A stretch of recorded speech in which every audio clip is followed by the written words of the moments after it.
Thank you. Let me proceed with my opening remarks. Good afternoon, esteemed colleagues and guests.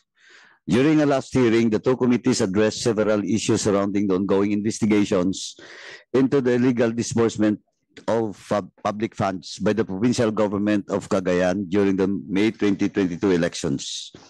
These are two ongoing COA fraud audits, the delivery of cash withdrawn from the land bank to the PGC, and potential violation of banking procedures.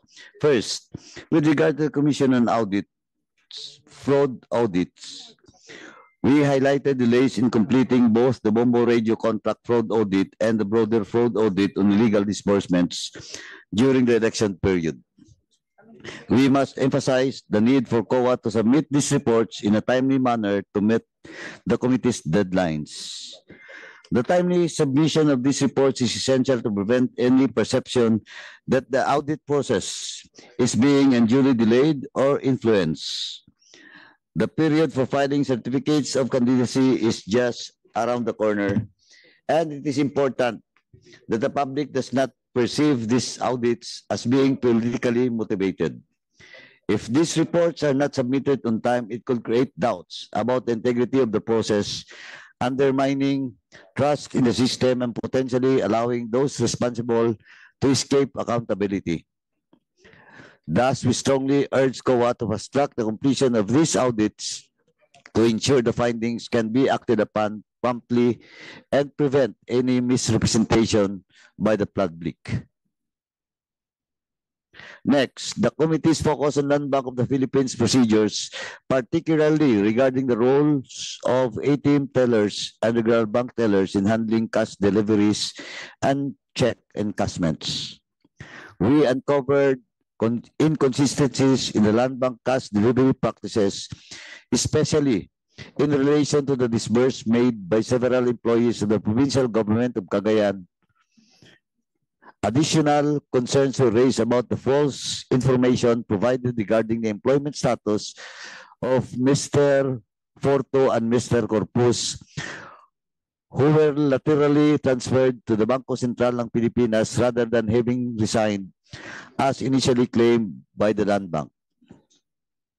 As a result of these actions, the committee will recommend in its report that legal charges be filed against the involved Land Bank officials and employees for the role in concealing the truth. The investigation was prolonged due to Land Bank's repeated refusal to comply with the committee's directives, and this non-cooperation will be clearly reflected in our final report. Moving forward, we anticipate receiving COA's final audit reports and recommendations shortly, as well as the amended guidelines for conducting fraud audits, which will serve as the basis for potential legislative reforms. Land Bank submission of the MOA will also provide insight into the cash delivery practices between the bank and the provincial government of Cagayan, which may lead to additional legislative proposals to prevent similar issues in the future. Further collaboration with the AMLAC is also expected as we explore legislative measures that strengthen transparency in financial transactions involving public funds, especially during elections. As we end this investigation, it is essential that these issues be addressed thoroughly to ensure transparency, accountability, and adherence to the law. The committees will continue to work toward drafting the necessary legislation to prevent such incidents from recurring. I look forward to the next phase of this inquiry, which is the drafting of the committee report, and I trust that today's discussions will be the last. Thank you, and once again, good afternoon, everyone. Before we proceed with the interpellation of the members, let me acknowledge Congressman Rep. Joseph De Jolara, representing 3rd District of Cagayan, to deliver his opening statement. Please proceed. Thank you, Mr. Chair. Honorable members of this joint committee headed by our distinguished chairpersons, Chairman Joseph Stephen Caraps Paduan of the Committee on Public Accounts, and Chairman Kit John Flores of the Committee on Suffrage and Electoral Reforms. Distinguished colleagues, resource persons, mga kababayan, lalo ko sa mga nanonood, sumusubaybay sa amin sa probinsya sa Cagayan. Magandang hapon po sa atin lahat. Nandito na naman po tayo sa pagdinig sa malawakang ilegal na pamimigay ng pondo ng gobyerno ni Governor Manuel Mamba at mga empleyado ng Provincial Government of Cagayan sa panahon ng 2022 national and local election.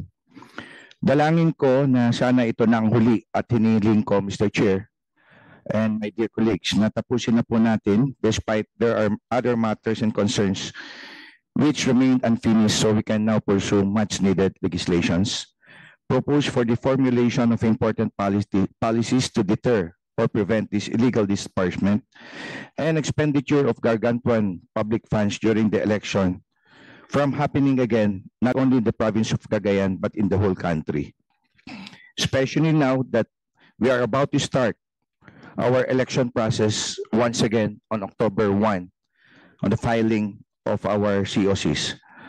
With the massiveness and blatantness of these illegal acts, it is our bounden duty as legislators to give justice to the province of Cagayan and to our beloved Cagayanos by making accountable criminally and administratively those who have openly bastardized our election laws. As public servants, we are entrusted with the sacred duty of managing the people's resources that must be used responsibly, transparently, and in full accordance with the law. The gravity of these allegations cannot be overstated. Public funds belong to the people, and it is our duty to ensure that every centavo is accounted for and used for its rightful purpose. Ako po ay nalulungkot at humingi ng paumanhin sa ating mga kababayan, lalo na sa ating mga mahal kong mga Cagayano, na ang pagdinig na ito ay tumagal ng napakahabang panahon.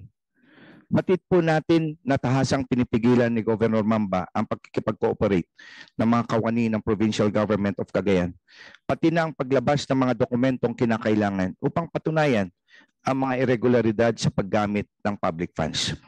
Nakita din natin na naging pagtugon ng mga kawani ng Land Bank sa kanilang pagtrato sa parang personal na pera ni Governor Mamba ang pondo ng probinsya at patuloy na hindi pagkikipagtulungan sa komiting ito. These deliberate dilatory ploys of Governor Mamba and his cohorts and that of the Land Bank, coupled with the grossly slow action from the Commission on Audit, has significantly hindered the progress of our investigation. As we move forward, Mr. Chair, it is crucial that we put an end to this hearing swiftly and decisively. The approaching election heightens the urgency of this issue, as it becomes even more essential to prevent the misuse of government funds for campaign purposes by those in power. Dapat natin tiyakin na hindi na ito mauulit at hindi gagamitin ng mga nakaupong opisyal ang pondo ng gobyerno bilang campaign funds. Our citizens deserve fair elections where the government's resources are not weaponized for political gain at gagamitin sa pangsariling interest. A deterrent of all of this, Mr. Chair, that it won't happen again after all the testimonies and findings. Sana may managot sa lahat ng ilegalidad na nangyari. May makasuhan at managot sa batas. Sana din magkaroon ng proseso para mapabilis ang fact-finding ng COA to shorten the time for the Commission to resolve pending cases, or better yet, implement a pre-audit policy for all expenditures during the prohibited period or the campaign period. Transparency, accountability, and responsibility are the pillars of good governance. Every public official from the highest levels of provincial leadership down to local government employees is bound by these principles. The misuse of public funds is not just a legal violation. It is a betrayal of the trust our citizens have placed in us. As we proceed with this hearing, Mr. Chair, my dear colleagues, let us be reminded that we are not merely investigating individuals here. We are upholding the integrity of our public institutions. It is imperative that we get to the bottom of this issue, hold those responsible accountable, and take decisive action to prevent future abuses. To conclude, if there is a need to amend certain laws or create additional laws that will further safeguard public funds and put in place additional safety nets to deter illegal spending for personal gains. We also think that there is also a need to create a legislation that will help to fast-track the resolution of election-related cases. Dahil sa mga nakikita natin sa ngayon, Mr. Chair, my dear colleagues, maraming election-related cases ang naresolba kung kailan malapit na ang susunod na eleksyon o di kaya ay tapos na, rendering the victory of justice almost meaningless. Ika nga, justice delayed is justice denied. Ganun pa man, ako po ay natuwa sa mga inisyatibo ng COMELEC nung nakaraang barangay election na ipatupad ang ilang pulisiya, learning from the Mamba case para maiwasan magamit ang pondo ng gobyerno sa eleksyon. Pangahawakan ng komiting ito ang pangako ng COMELEC na magsulong ng mga alintuntunin para maiwasan ang mga ganitong mga ilegal na gawain at nang hindi pa pamarisan pa ang ginawa ni Gobernador Mamba. Maliban dito sa mga batas na naglalayon na mapabilis ang pagresolba ng mga kaso sa COMELEC. Nakita natin ang kahalagahan na isabatas na ang second pressure rule in the disqualification case. Hindi lang dahil ito ang tama, kundi ito naman talaga ang intensyon at lohika ng batas. I earnestly request this committee, Mr. Chair, to include in the committee report these proposed important legislations. Sa bahagi naman ng OGCC, Office of the Government Corporate Counsel, on the opinion given to Land Bank to withhold information on bank transactions because of the bank secrecy law.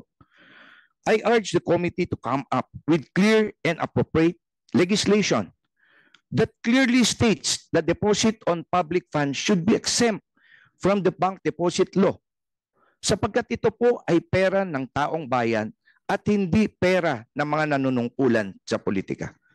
Huwag na nating hayaang mangyari pa ang ginawa ni Mr. Mamba na tingin tuloy ng bawat Cagayano kasabwat ang Land Bank na ginawa niyang personal niyang pondo ang pondo ng Kapitolyo. The OGCC's opinion in this case, Mr. Chair, enabled Land Bank to circumvent the true essence of accountability and transparency by using its opinion to avoid answering all the committee's questions during the hearing. Sana din i-revisit ng mga bangko, lalo na ang depository of public funds ng Land Bank, ang kanilang operating procedures during the campaign period. Being a government-owned and controlled corporation, they should be aware of existing election laws, thus require all government institutions the necessary documentation before they release huge sums during the prohibited periods. Let us ensure that the truth is revealed, that justice is served, and that the people of Cagayan, and indeed the entire Philippine nation, can once again have full confidence in their government. Maraming salamat, Mr. Chair, and I look forward to a thorough and transparent discussion this afternoon. Maraming salamat po. Diyos Dagnina, Mabalo. Thank you, Representative Lara, for that opening remarks. Now let me proceed with the interpellation that will Co-Chair Kit Flores is recognized. Please proceed. Thank you, Mr. Chair. Mr. Chair, my questions are going to be directed to the representative of the DILG. And this is going to pertain to the memorandum which has been used by the OGCC as the basis for denying the request for the release of the Land Bank accounts details. Sir, the question that was asked was, if the Sangguniang approves of the release of the bank transactions and the government and the governor does not agree to it, who will prevail in situations like this? Before you answer the query, Attorney Benitez, have you taken your oath, sir, in this committee? Not yet, Your Honor. And for that reason, I would like to take the necessary oath. Please, Mr. Chair. Comsec, administer the oath.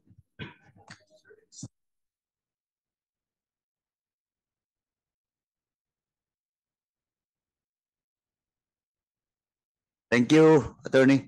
Please proceed. Again, thank you very much, distinguished chair, members, the honorable members of this committee. Now, the secretary is very much now pleased and in gratitude for the invite given the department. But nevertheless, we would like to state a very important position of the department insofar as this issue in Cagayan is concerned.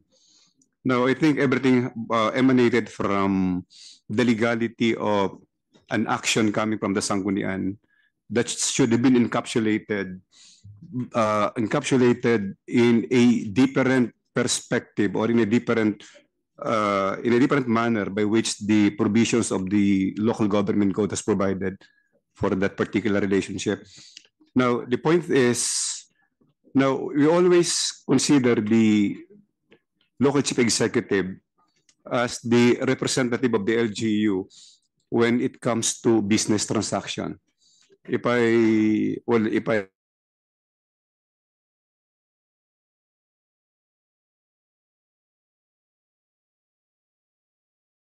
local governance wherein business transactions in the local government unit is normally done through the local chief executive's office.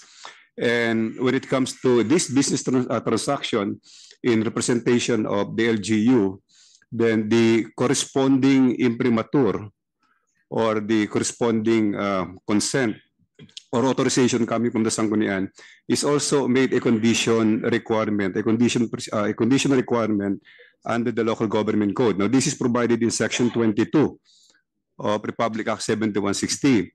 So if I did understand the facts of this controversy in Cagayan, now a direct action, for example, of the Sanggunian that will bind the province in a commercial transaction and all the concomitant obligations appurtenant thereto. Now, I think that that particular action is not consistent with section 22. Now, in relation to the other provisions of the local government code, Mr. Chair. And what can you explain why it is not consistent with section 22 of the local government code? Well, because section 22 must be related with other provisions in the code, such as now section 445 on the, now in the case of the municipalities, then 455 in the cities, and I think it is 465 in the case of the provinces, wherein now business transactions of the LGU, particularly in the province under section 465, now should be done through the authority of the local chief executive, but should be subject or should be preceded by an authorization coming from the Sanggunian. To be specific, Mr. Chair, if it is on a matter of entering into a contract, for example, now the rule is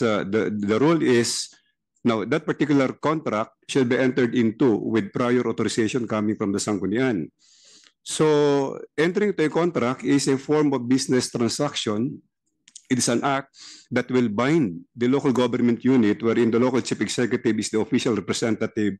But time and again, it is our position, and I think it is a basic postulate in law, that this particular capacity of the LCE should be done with authorization coming from the Sanggunian.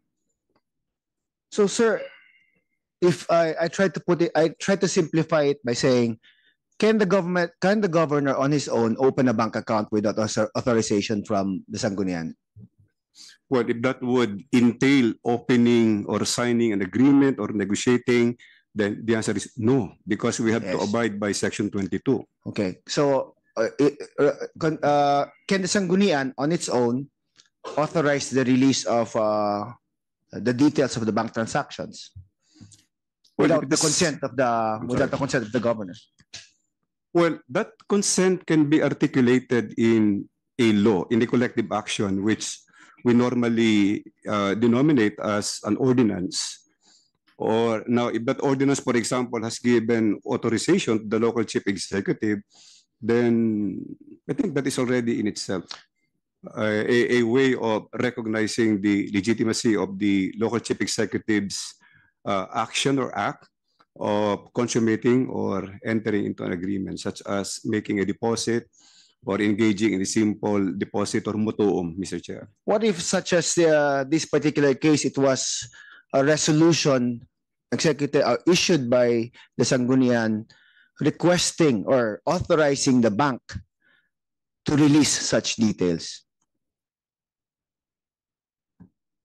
Now, although I believe that that is already a justiciable question, Your Honor, may I just postulate a stand indicative of my perspective as a As lawyer? Assistant Secretary, go ahead, sir.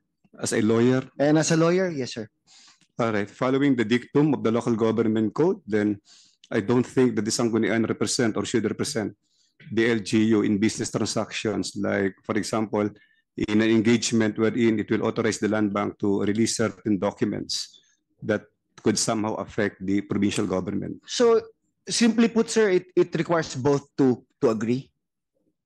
Sanggunian and the governor. Can the governor on his own release the bank details? Now, let me just introduce a different context of understanding it, Mr. Chair. Sir, it's gonna confuse everyone who's listening to us. Can you just simplify the answers? Example, can the governor on his own release the details of a bank transaction? Yes or no? Well, if the governor, Again, yes or no? well, And then you no, can if there is explain. no, if he is not authorized under that particular transaction, then yes, if he is authorized, Mr. Chair. So it's a no if it's not authorized by Sanggunian, and it's a yes if it's authorized by the Sanggunian also, correct? Yes, that is correct, Mr. Chair. So, but the Sanggunian also, on its own, cannot do so without the consent of the governor. Is that also correct? Generally, yes, but I really would like to correct that context, sir. If you may, with your permission, Mr. Chair. Go ahead, sir. Well, whenever whenever somebody in the local government unit exercises a function, now there is a sort of a provision on where this power resides. So whenever we talk, for example, of representing the LGU in transactions or in the business, because this is basically consistent with the power of the LGU to enter into agreements or contracts, then that particular authority resides in the local chief executive, as expressly provided in the law. But that particular authority is not exclusive on his part, because whether or before he can do this, Mr. Chair, then he has to obtain the imprimatur or the consent of the Sanggunian or the local legislative council, Mr. Chair. So in this case, sir, was the OGCC, in your opinion po, as a lawyer and as the Assistant Secretary, correct in maintaining the position that Land Bank cannot release the details without violating the Secrecy of Bank Deposits Act if it is only a resolution by the Sanggunian when without the authority or without the approval or consent of the governor? Well, I have a different perspective on that, Mr. Chair.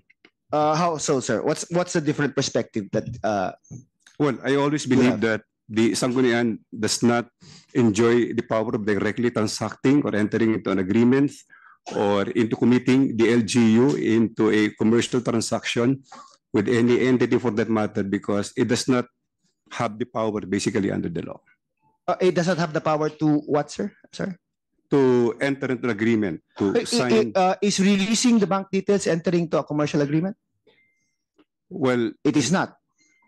I do understand from the facts of the legal opinion that there was a memorandum of understanding or memorandum of agreement, Mr. Chair.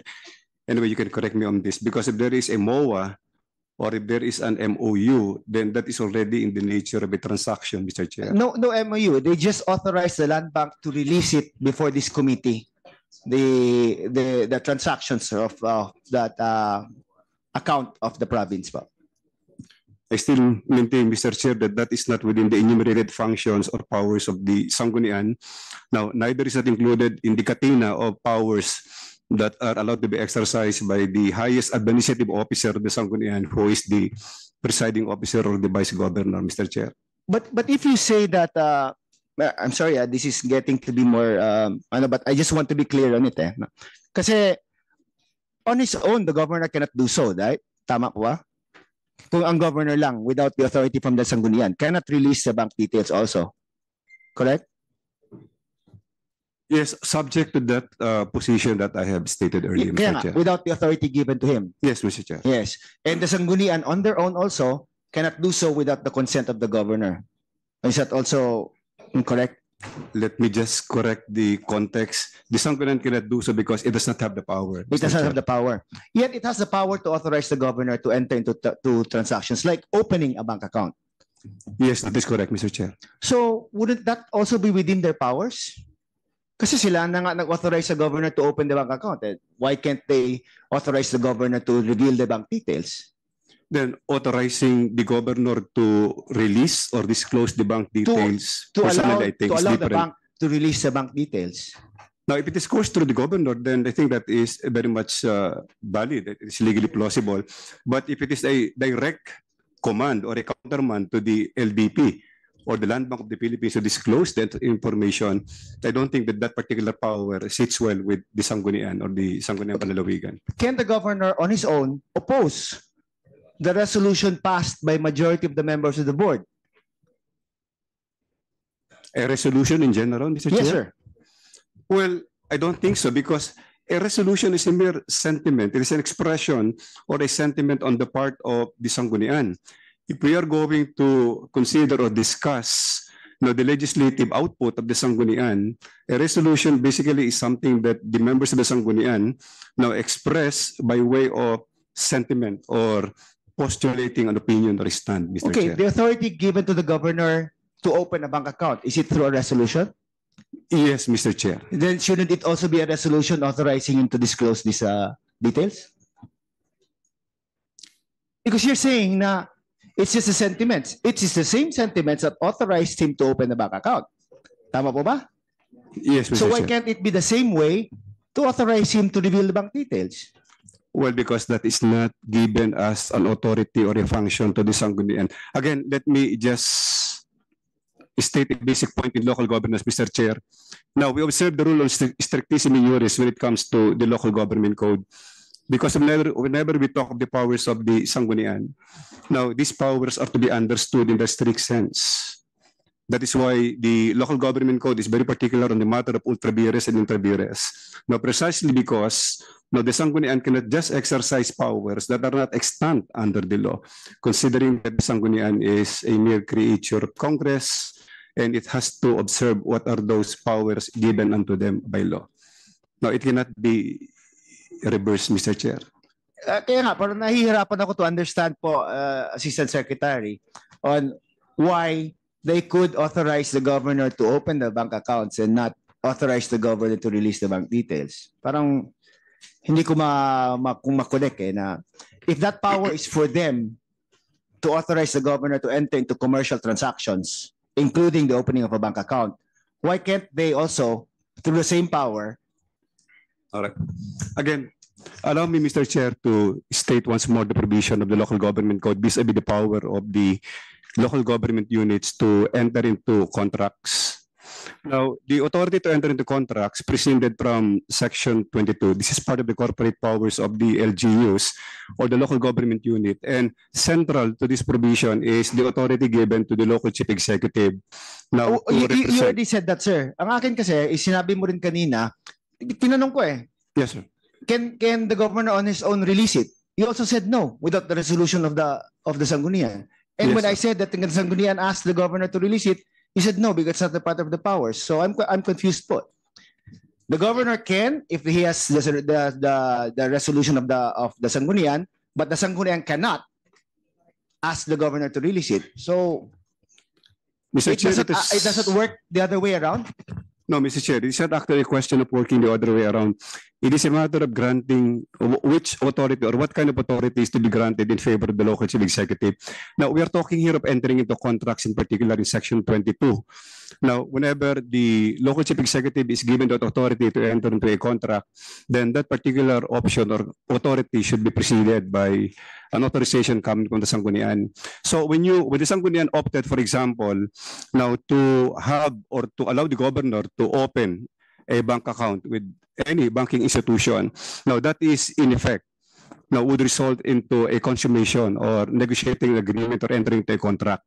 And for which case the Supreme Court was very clear on this in Kusimbing and in 2022 the case of the municipality of Corella, that there should be a prior authorization that should come from the Sanggunian, Mr. Chair.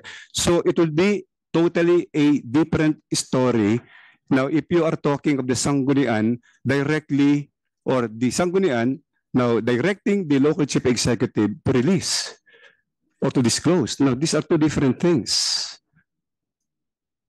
Now, one is a contract. Now, the other one is a mere directive to disclose. So basically, we are not polarizing our contentions now in a perspective wherein we can be aligned with the local government code. So let me just state the rule in section 22. Now, when it comes to business transaction, now the representative on behalf of the LGU is the governor.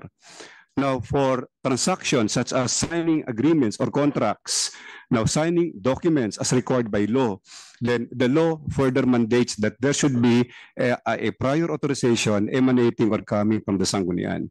So it does not apply to all other instructions or actions. Now, it should be limited to the confines of those which are provided or circumscribed under Section 22 of the Local Government Code, Mr. Chair. Okay, so sir, then OGC was right na hindi nga pwede ma-release ni Land Bank just by their resolution because, as you said, the local government only grants the Sanggunian the authority to allow the governor to enter into bank commercial transactions, not any other things that may be required of him to do. It would appear that way, Your Honor, because we cannot see any undertaking here pertaining to an agreement or a contract. Okay. So thank you, sir. Is COA present, Mr. Chair? COA. Your Honor, good afternoon, Your Honor. The last hearing kasi, I expressed our concern on why it was taking COA so long to come up with some form of a findings based on the request for a fraud audit. And can we have an update on the commitments given to us by COA that they will be submitting such and such on the particular date? First, good afternoon, Your Honor, Mr. Chair, and the honorable members of the committee. First and foremost, Your Honor, we seek the indulgence of the honorable committee for the excusable delay committed by the SAT. Before you continue, sir, can you state for the record what was the commitment made by COA in the previous hearings? May I ask the SAT, Your Honor, for the schedule first?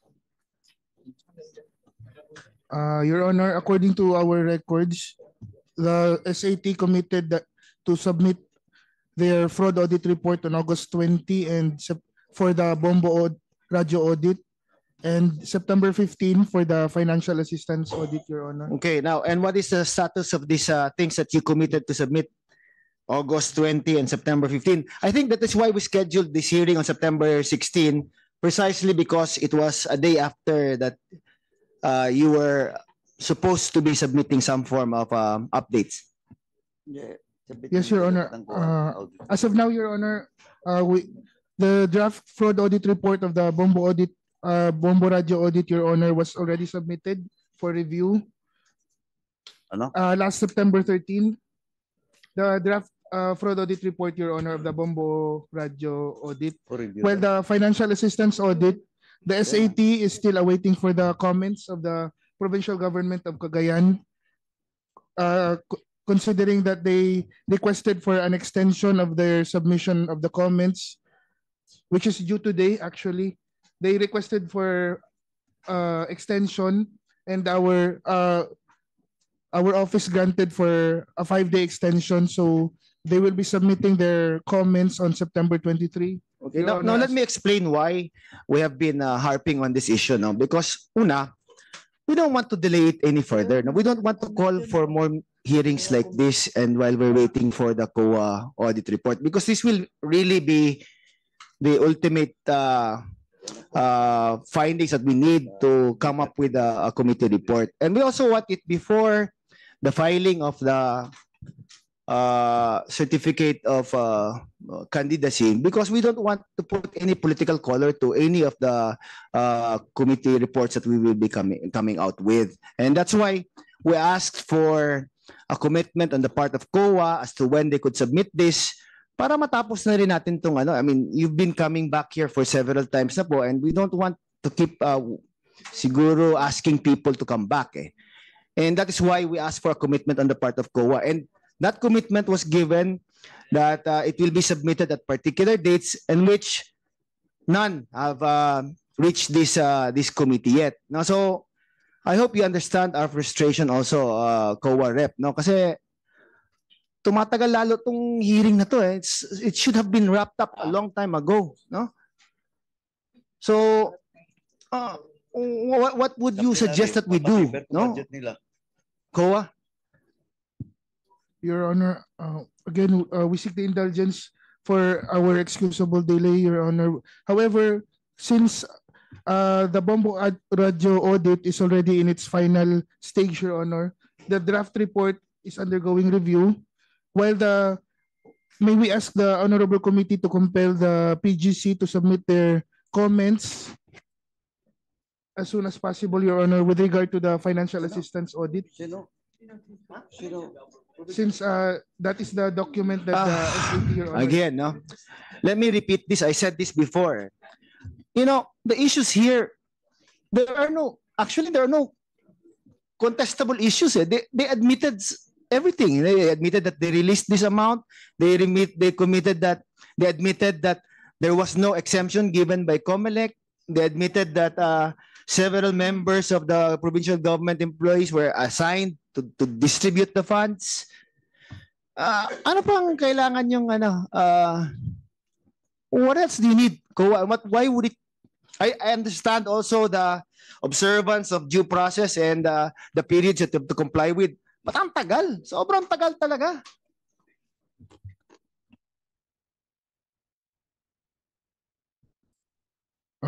Your Honor, the SAT acknowledges the observation of the Honorable Committee, Your Honor. We are striving to complete the audit, Your Honor, as soon as possible. Let me repeat it lang ha.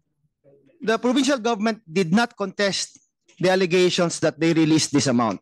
The provincial government did not contest the total amount released. The provincial government did not contest that they used several employees to release these amounts. Ano pang... And they also admitted na wala silang COMELEC exemption. So what else is there to resolve? Congressman Lara. Yan. Clarification ko lang. Chair, kasi nung July na meeting natin, COA ang nagsabi na mag-submit sila eh. Okay? Very clear yun, COA, nung nagkaroon tayo ng meeting. And nung last na ano natin dito, committee hearing natin, kayo po nagbigay ng date kung kailan kayo magsasubmit na lahat ng considerations ay napag-usapan natin. So kayo po nagsabi nun, hindi po ang committee. So nagtataka na ako, Mr. Chair, ngayon, ito na yung sinasabi ng COA. All the points na nire-raise nyo ngayon, we've pointed that dun sa last na hearing natin or dun sa meeting natin.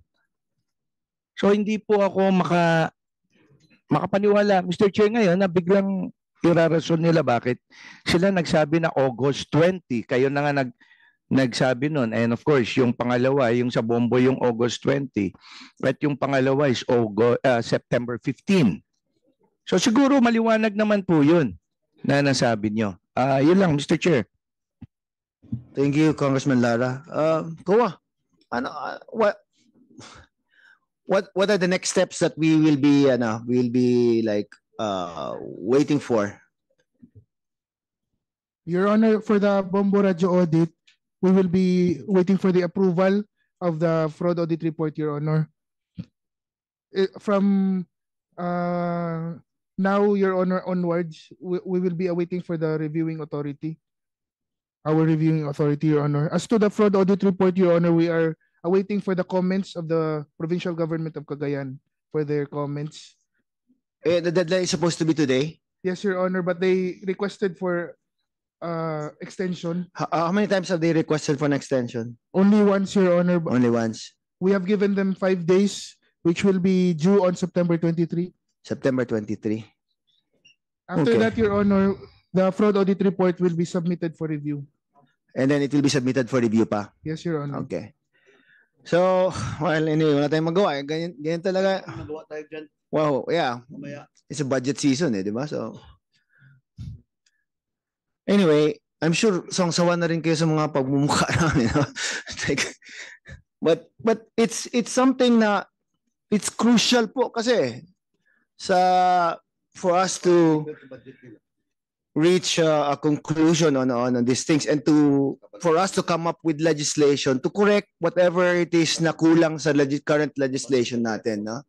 And I hope you understand why we've been parang siguro rushing you to come to a conclusion din on your investigations, because we all want this to be over and done with. We want this to be over and done with before the election season starts, to erase any color of political activities here or partisan politics here in our committee hearings po. I hope you understand din po na bakit ginaganon kayo. Okay? So thank you, Mr. Chair. Yes, Your Honor. Man, just comment lang doon sa kasi tama si Chairman Kate, kayong nag-commit noon August 20 yung Bombo audit. Tapos September 15 yung sa PGC. Kayo nag-commit noon. You're telling us na yung Bombo Radio August 20 until now under review? Mag-isang buwan na? No, Your Honor, it was submitted to our reviewing authority on September 13 last week. Oh, kita mo? But you commit to us na August 20 tapos na. Yes, Your Honor, the SAT tried to accomplish its commitment, Your Honor. However, due to third-party validations which were delayed in their submissions, Your Honor. Dito ako, nagdududa na ako sa inyo.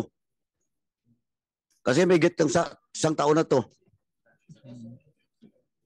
Oh, di ba sabi nyo na nakaan, may review kayo at saka amendments, possible amendments doon sa fraud audit guidelines? Yes, Your Honor. Oh, hindi rin kayo nag-submit. Nag-submit ba kayo? Your Honor, it is still our director. Ay, nako. It's confidential, Your Honor. Ikaw Yes, Your Honor. nag-commit ka dito. Yes, Your Honor. May higit isang buwan. Hanggang ngayon wala pa. O ba't tayo na talaga mag-submit dito? Regarding the draft memorandum, Your Honor, it's still being reviewed by our That was also what you stated last hearing. Kaya nga pinapasubmit sa inyo kasi sabi mo under review. Ngayon under review pa rin? Yes, Your Honor. Oh, anong yes, Your Honor? Right now, Your Honor, I don't. Under review pa rin. Yes, Your Honor. O di, eto pasensyahan tayo dito. Pagdating sa plenary, dahil sa inyo, ipapadiper yung budget nyo.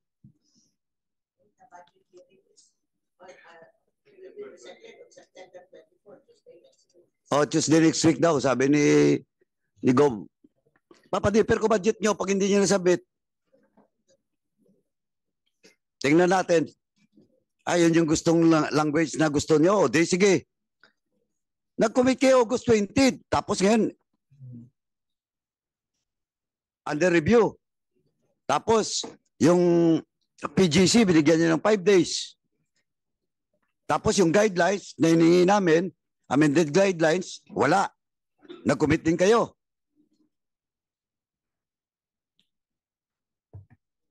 Ay, nako. Your Honor, Mr. Chair, with the guidelines, Your Honor, we will try to seek the approval for its release, Your Honor. Pag nakausapin ko lang si Chairman Cordoba, pag naibigay sa amin diretso, mamalasin kayo. Kasi pag wala ang mga documenting yun, ay papaka-deeper ko talaga yung budget mo. Titindigan ko sa plenary, bahala kayo dyan. Of course. September 1, October 1, filing na. Ilan na lang ngayon? Tapos, sasabihin na naman yung mga politiko sa Cagayan na, namumulitika. Pag lumabas yung audit report, within sa period ng filing o after the filing. Kaya nga minamadali natin to. Saka hindi sa amin ang problema, kayo nag-commit. Di ba? Ngayon, pag kinausap namin Chairman Cordoba, sabi namin nag-commit kayo. Ayun, yun pala hindi kaya. O anong mangyayari?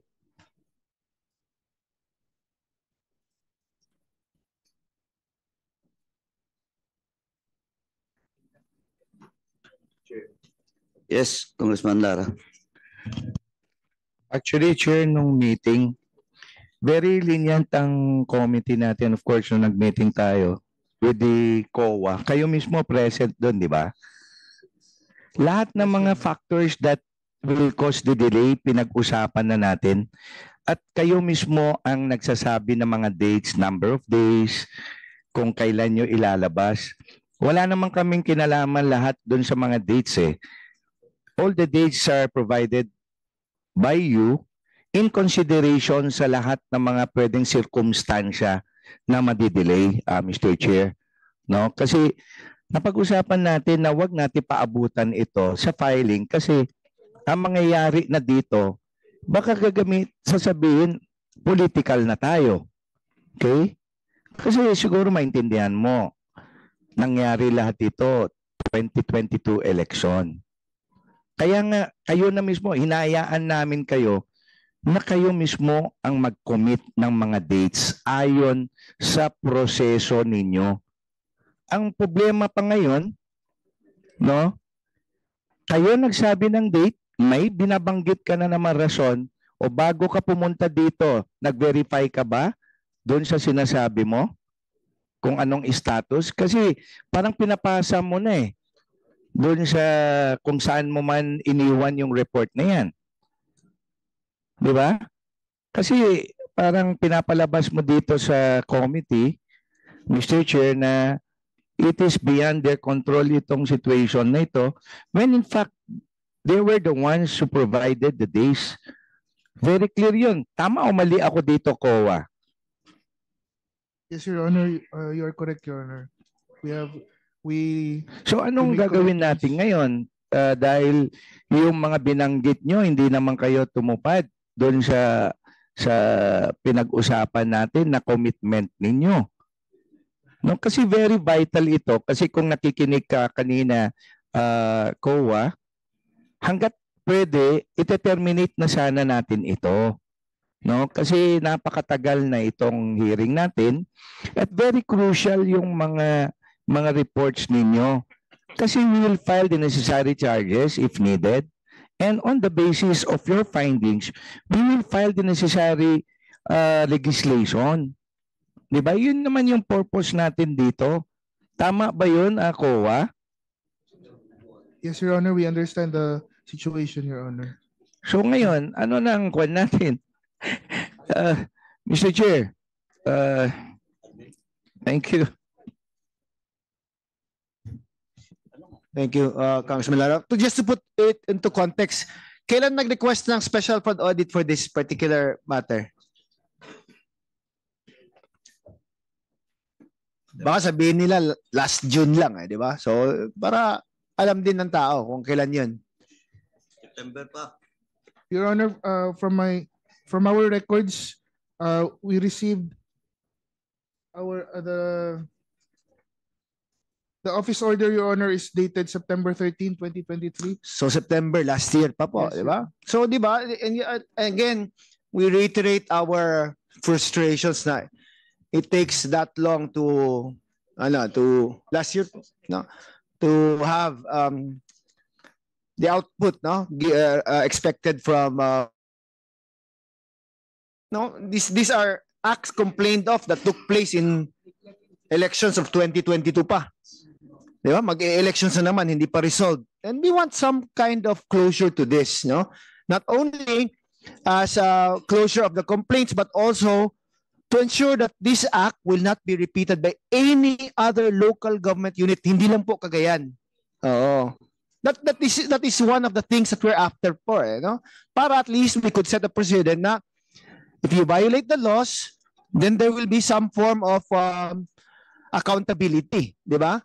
And you do not violate the law to get away with things like winning an election, di ba? Something like that. No, para sa amin, positive yung outputs that we want to get from all this, no? Para at least may matutunan ang lahat. Hindi lang po ang province of Cagayan, but for all the other local government units na concerned po.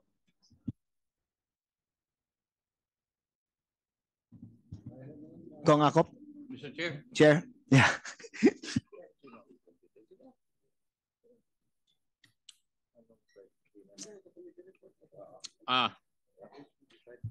Saan pong opisina po kayo? Sa main or sa province? Mr. Chair, I am with the central office, Your Honor, for the audit office. Central office. Yes, Your Honor. Could you explain to me, bakit po hindi nyo kayang may submit yung inyong report on your promised date and time? Mr. Chair, according to the special audit teams, they were faced with several issues, Your Honor. First was the delay in the submission of the third-party validations. And there were also days that due to the typhoon, they were not able to report to work, Your Honor. And also, Your Honor, due to the voluminous records pertaining to the, especially to the fraud audit, financial assistance audit, Your Honor, there were voluminous records they have to examine, Your Honor. I-divide natin po yung kung saan nanggaling yung delay. Sa Provincial Government of Cagayan or sa COA?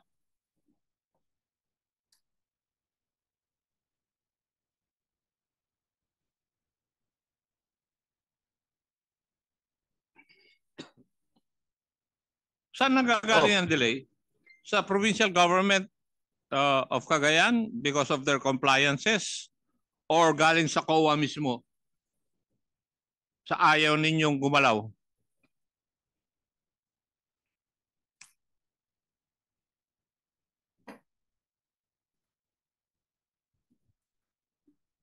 Saan po nanggagaling? Inaantay ko po yung sagot ninyo. Mr. Chair, according to our records, the special audit teams transmitted their audit highlights Hindi po yun ang tanong ko. on August 7, Your Honor. But You're answering my question inappropriately. Saan po na, kasi sinabi nyo maraming cost na delay. Ang tanong ko po, sinundan ko po yung sagot po ninyo. Saan po nanggagaling yung cost ng delay? Sa COA or sa Provincial Government of Cagayan? Mr. Chair, from the special audit team, we accept that we were remiss on some of the, we were delayed, Your Honor. Pakiulit mo, pakilakasan mo. But according to the SAT, Your Honor, they were trying their best to accomplish, Your Honor.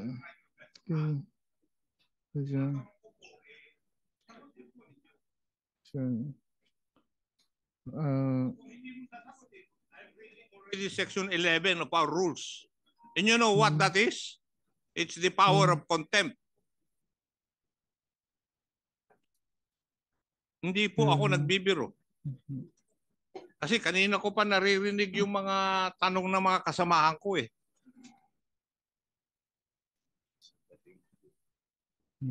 Para bang kawawa kami rito na humihingi sa inyo ng resulta eh. Samantalang trabaho po ninyo yun. Now, you answer my question. Otherwise, I will use that as a reason for me to move to cite you in contempt for not answering my questions.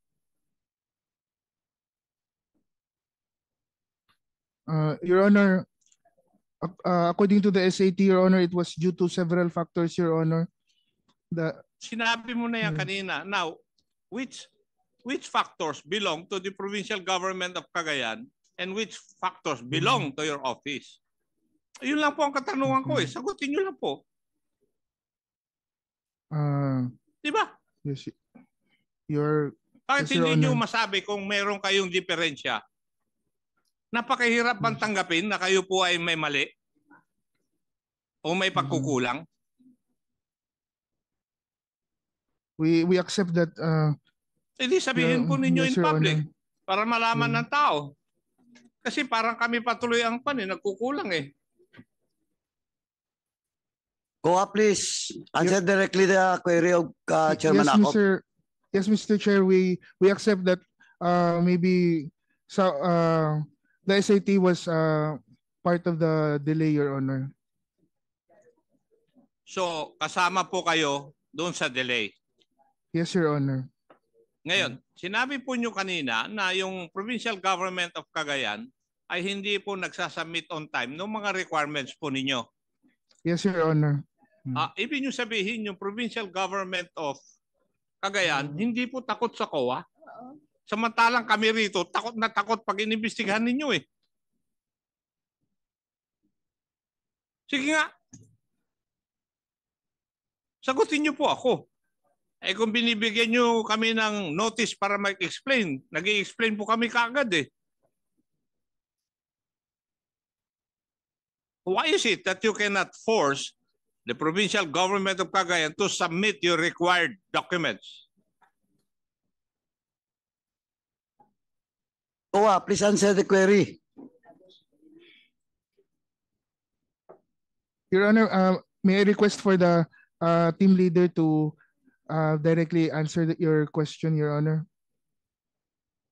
Before I recognize the team leader, please state who are those members of that fraud audit team. Kakasuhan ko kayo.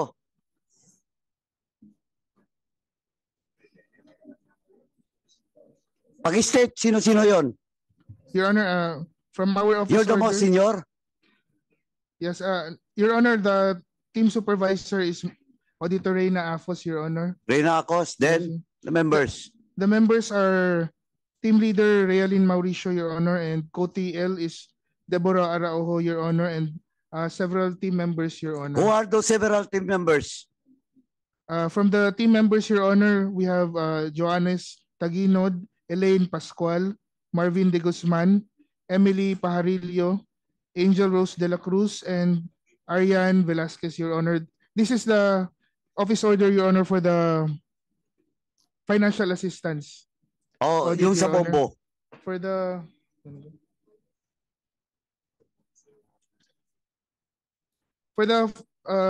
Bombo Radio audit, Your Honor, the team leader is Attorney Kim Mengiso, and team members are Leia Sins Garcia, Your Honor, Sino pa? and Josilac Maghuyop, Your Dalawa Honor. lang. Yes, Your Honor. So different team yan. A separate team, Your Honor, was created for the Okay, Bombo so Radio. you want to answer yung team leader? Doon sa tanong Chairman Akop, please. The team leader, please occupy the seat and answer the query of Chairman Akop. They are already here, Your Oh, Honor. please answer the query of Chairman Akop.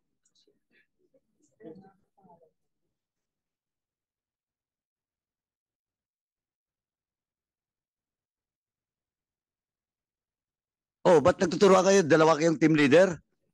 Sinong team leader? Oh, who's the team leader? Attorney Kim, Your Honor. Oh, Attorney Mengiso Kim, you for answer the Bombo query of Radio. Chairman Akop. As regards the delay, Chairman Akop, it's Have you taken your oath? not yet. Have you Your Honor. not yet? Oh, please, all those COA representative to take their oath. Comsec, please administer the oath of the COA representative.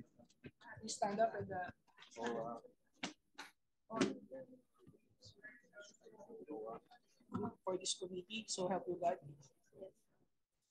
Please take your seat. Oh, please proceed. Kasi isang taon na tayo dito sa COA fraud audit na yan. Please proceed. Okay. As to the delay, it's a combination of different circumstances. It's not just that the PGC is in delay, we also confirmed with other government agencies such as the Land Bank, the NTA, the DBM, the Bureau of Treasury, the COMELEC, and NTA po. And Attorney, pag tinanong kita, attorney, baka magka-problema kapag pinasabit ko when all those documents was submitted to your office, duly received. Yes, Chair. You mentioned a lot of agencies. Oh, please submit to this committee. All those documents being required to you by those agencies you mentioned. Receive copy, ha?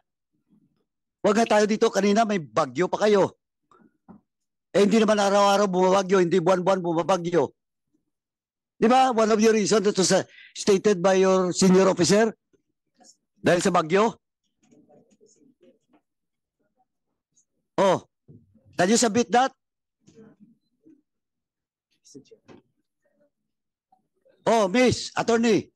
Yes, Your Honor, we have the excerpt of documents and You can submit it? I will seek the permission of our team supervisor.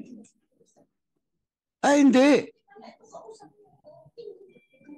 Ay, sino yung team, team leader? I thought you're the team leader. For the two teams, we have 3 team leaders. Ikaw, team leader ka rin. For Bombo Radio Audit. O, for Bombo Radio. Oh. And also ako. Yung sa Bombo Radio, tama ba yung sinasabi mo na lahat na yung mga mentioned agencies ang kailangan nyo? That includes the COMELEC? Doon sa audit sa Bombo?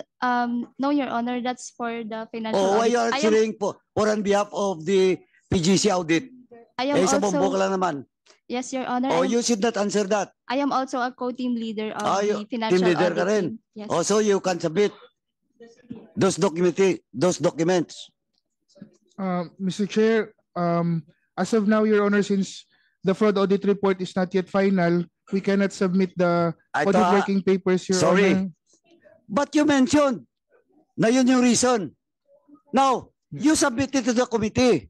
Kasi gusto ko lang i-validate when was that document was submitted to your office. Eh baka ibalik ko sa COMELEC. Hindi kayo nag-require. Tapos ginagawa yung reason ang COMELEC. Attorney, did the COA ask for that document from your office? Mr. Chair, I have not received, at least my office have not yet received any request from COA. Oh. Saan kayo nag-request ng Saan kayo nag-request? Attorney. We have requested Attorney, from the. Sorry? We have requested from the Commission Secretariat. Your Honor, we can provide the dates when we requested the documents. Because the audit is still ongoing, we cannot provide the documents that they have submitted. But we can provide the dates when these documents were submitted. Madam, sandali po. Kasi kung dates lang, wala rin yan. You provide us kahit yung cover letter lang. In your request and the reply of the Cover agencies. Yes, Your O, Honor. ulitin natin anong mga agencies para isa-isa. O, anong mga agency? The DBM, the Bureau of Treasury, COMELEC, National Tobacco Administration, the Bureau of Treasury, the Land Bank of the Philippines. O, Land Bank nandito, Land Bank. Land Bank. O, when was the time that you received a request letter coming from the COA?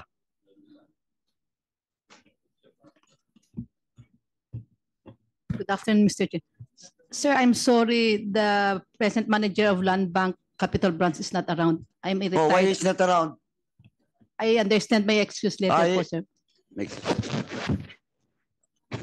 Comsec, Sorry, please po check ako. the excuse letter of the branch manager of Land Bank.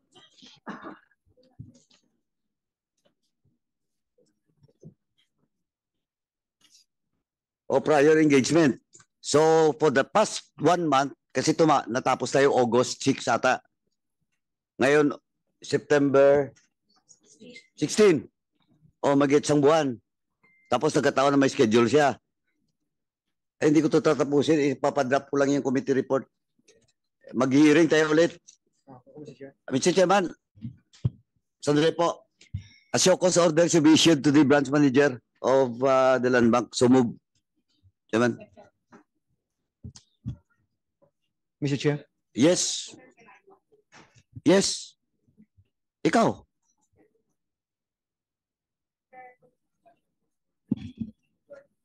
Per information from the tellers and the sample letter received in August 27, 2024, we already forwarded our reply to COA. Doon sa letter nila. August 2024? August 27. 2024, bago lang? Yes, sir. Bago lang yata yung letter din nila sa amin. Ito po yung reply namin. Sandali, ano yan, letter? Reply to the letter or submission of documents being required to your office? Audit query memorandum po yung ginawa dito. Oh. COA.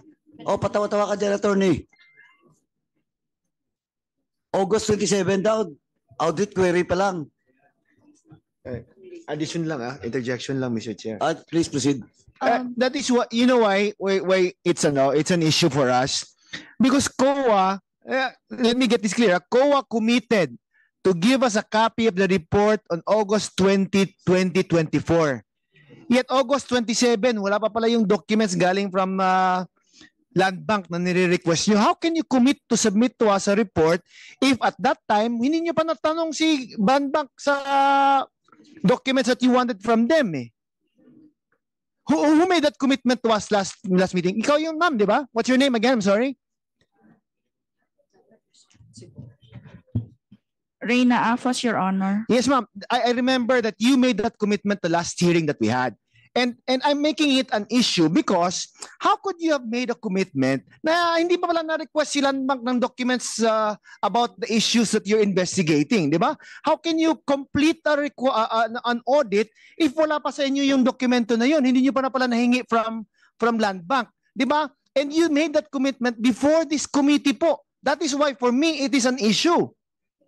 How could you make a commitment na ganun na wala pa pala, hindi pa pala gumagalaw yung investigasyon ninyo?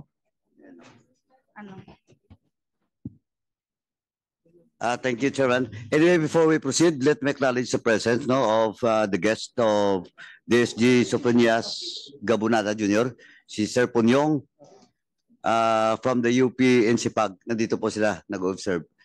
Welcome to the Committee on Public Accounts. Good afternoon po. Please be seated. Mr. Chair? Yes, Chairman Akop. O what? Tama po ba yung observation ni Chairman Flores? Mr. Chair, first, we would like to make a correction. Sagutin mo muna ako. Yes. Hindi ko naman hinihingi yung correction mo, Iho eh. Ang tanong ko, tama ba yung observation ni Chairman Flores? Yes, Tama ba? Yes, Your Honor, we accept that.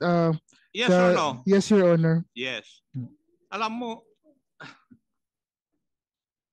I have a conclusion already that COA is causing deliberately undue delay insofar as your report is concerned. And when you commit undue delay, you are committing disrespect towards this committee. Di ba? Kasi niloloko nyo na po kami eh. Kung tama yung observation ni Honorable or Chairman Flores. Di ba? There's a deliberate delay on your part already. For reasons we do not know. Kasi hindi nyo nga ma-explain eh.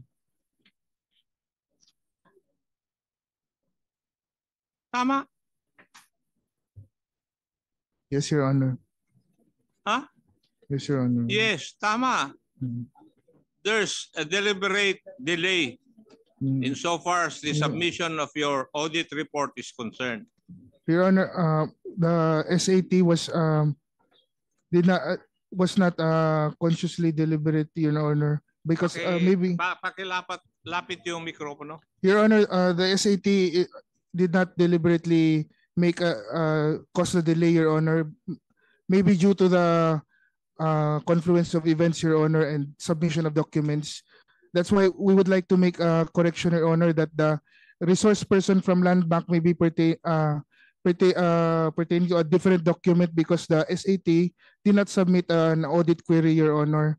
Maybe she is referring to a different audit because according to our records, that was not the date of submission, Your Honor. Oh, when was that? May, Kung mali, kailan? September tayo. Nagsimula. Isang taon na. Oh. Land Bank pa lang tinatanong natin na agency, hindi niya masagot-sagot. Oh. When was that? The last transmittal from Land Bank was August 19, 2024. Oh. The August 19, 2024, you committed to us August 20. Sige nga, kung hindi tayo naglulukuhan dito. Di ba? Ang commitment nyo is August 20 for Bombo Radio na audit. Tapos, August 19 yung date. O di naglulukuhan tayo dito. Yung last commitment nyo is August 20.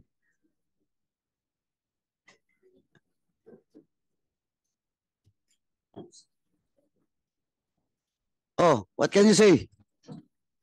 As to the audit of Bombo Radio transactions, the audit highlights was released to the provincial government of Cagayan last August 7, 2024. And they were given under procedure on fraud audit to submit their answers or written comments after 15 working days. So at 15 working days, August 7. So 15 working days. Lagay mo 20. So August 27 dapat 28. Nakapag-reply na. Tama? The 15 working days was due on September 2, 2024. However, they requested for an extension, so we granted them 5 working days to submit. September 9. Yes, Chair. They requested for 15 working days extension to submit their written comments. 15 working days to submit. We granted them only 5 days. September 9 from September 2. 60 na ngayon. O Yes. saan yung report nyo? Yes, Your Honor. We received their written comments last September 9 at 7 p.m. already. O whatever. Yeah. Oh, so? So that was September 9. September 13, Your Honor, the special audit team submitted the draft audit report for review of our director, Your Honor. Director nyo. Tapos aakyat pa yan sa proper. O yun yung sistema nyo dyan. May problema kayo. Mr. Chair. 1 year in the making. Hindi pa nga eh. More than a year in the making kayo. Simpleng audit lang for Bombo Radio. Napakaliit amount yun. Your Honor, the office order for Bombo Radio audit was released last February 5, 2024. All the more, may problema kayo kasi February 5, sabi mo, yung office order. How about the provincial government? September yun, di ba? For the audit of Bombo Radio transactions, No. Yung Bombo Radio is February, sabi mo. Pero yung PGC, that was September last year. Yes. Di may problema kayo. Mr. Chair. Sure. Ma'am, who made that commitment nga again? Sorry, what's your name again? I'm sorry. Sir Reyna Afos po. Yeah, I think the problem is coming from the fact that you made that commitment on this particular date. And I understand that siguro mali yung computations mo or there were intervening factors like the extension of time that was requested by the other entities that are being questioned. But the thing is, dapat siguro we should be more careful in making commitments, especially to committees like this po, because we expect it to be submitted at a time that you committed to submit it, no? So I hope you understand why we're making it an issue po, no? So next time po, I hope na you would also refrain from making commitments like that, especially if there are going to be factors that will intervene in the siguro actual submission of that particular report po. Yeah, I'm sorry for that, sir. Yes, and then second po, wala bang coercive power si COA to, compel an agency being asked to submit it within a particular period? We only have the subpoena A subpoena. only. Okay. Pero you said kanina, or one of you said that some of the delays can also be attributed to the provincial government. Hindi ba natin ginamit itong powers ng COA to compel them to submit it in a more timely fashion? We did. We You did. issued subpoena to each and everyone who are required to Okay. submit documents. Now lastly po, we rely on COA to watch over the public funds, di ba? Yes, It Your is your Honor. responsibility to ensure that it's used properly, etc., etc. Tama po ba? Yes, Your Honor, we have that by heart. Yes. Now, ang amin lang naman is why would it take so long? No, na para matapos yung isang complaint na yan, no? We also would want all these things to be finished as much as possible. Okay, can you also include na lang in your report your recommendations on what can be done to ensure that COA can act faster, kaya what laws should be amended ba, para at least mas mabilis po yung natin, yung output natin, because we rely on COA, no? Yes, Your To Honor. do all these things. Now, Yeah, question, no problem. who will supervise COA if COA is not doing its job properly? Diba, you're a constitutional body, di ba? Yes, Your Honor. So wala nang nagbabantay sa inyo. The people The people, watch us. di ba? Yes. And the people have been waiting for this report. Yes, Your Honor. Di ba? Matagal na We to. seek for your indulgence. We would like to, as much as possible, present to you, to the body, the best report that we can, if you will give us that indulgence, because our report will also be submitted to the Office of the Ombudsman, where we have to prove our evidence. Yes, and I'm sure we want to be fair and we want to follow all the due process requirements. Tama Yes, po sir. yan, no? But again, it is a matter of, siguro for me, I would say national interest no?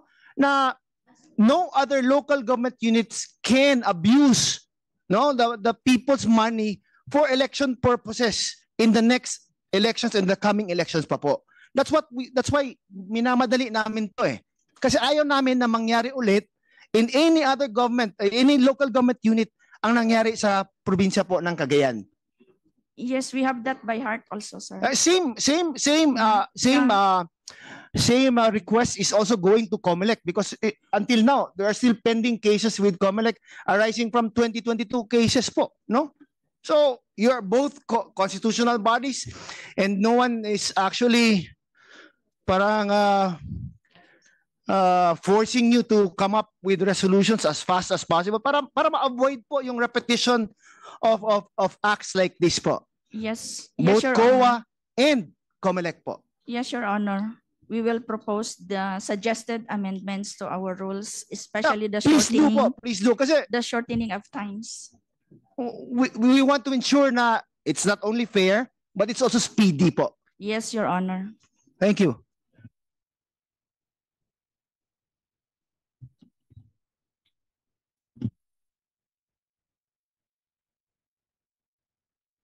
Any more from the members? Chairman Akop, please proceed. Mr. Chair, can I speak my mind out? Alam po ninyo, COA, sa pagdidelay ninyo, hindi tuloy makagawa ng committee report yung aming committee para magre-recommend ng filing of cases. Kasi under the law, I do not know if COMELEC will agree with me. Pag na-file yung kaso at nagdesisyon yung ombudsman na may perpetual disqualification from public office, before the filing, madi-disqualify siya. Tama po ba? We have admin proceedings against that, Your Honor. So we will file, yes. Yes, They are Mr. Chair. disqualified. Now, if the case is filed after the filing of the COCs, hindi siya madi-disqualify. Tama rin po ba? Actually, pwede pong ma-disqualify pa kasi hindi pa siya na proclaim as a winner. So prior to the proclamation, pwede pa po siya ma-filean ng disqualification case not appropriate by the COMELEC. No. Kasi pag pinahal mo yung kaso doon sa ombudsman at the ombudsman would find cause na siya ay may kadagdag, anong tawag na natin doon sa penalty? Accessory penalty. Accessory penalty. Yes, accessory penalty, perpetual disqualification from public office. Yes, Mr. Chair. Yes.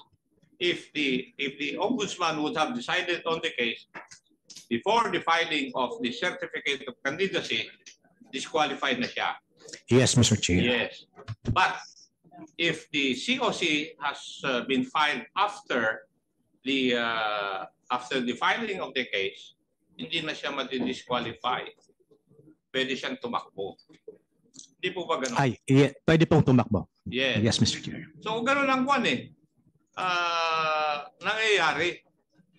Kasi bilang ang pag-iisip ko ay isang investigador, kayo, sinasadya niyong i-delay para hindi kami makapag-file ng kaso. Di ba? COA. At saka yung mga kinukunan nyo ng mga dokumento, just like Land Bank. Kaya nga sa susunod na pag ginawa namin yung committee report, i-recommend ko rin na isama yung Land Bank sa kaso. Kasi yun ang nakikita ko Para bang sinasadya nyo na ma-delay para hindi umabot sa ombudsman. Pag umabot sa ombudsman ng maaga at nagdesisyon yung ombudsman, pwedeng hindi tumakbo uli yung mga involved dito. Dahil madi-disqualify sila. Yun ang naglalaro sa aking kaisipan. Sinasabi ko lang, Mr. Chair, yung aking kaisipan bilang nag-iimbestiga. Kasi kitang-kita naman na mayroong talagang, ang tawag doon, inordinate delay sa inyong mga gawain. Kaya thank you, Mr. Chairman. Yun lang ang aking... Thank you, Chairman Akop. Yes, Congressman Lara, please proceed. Chair, dagdag ko lang.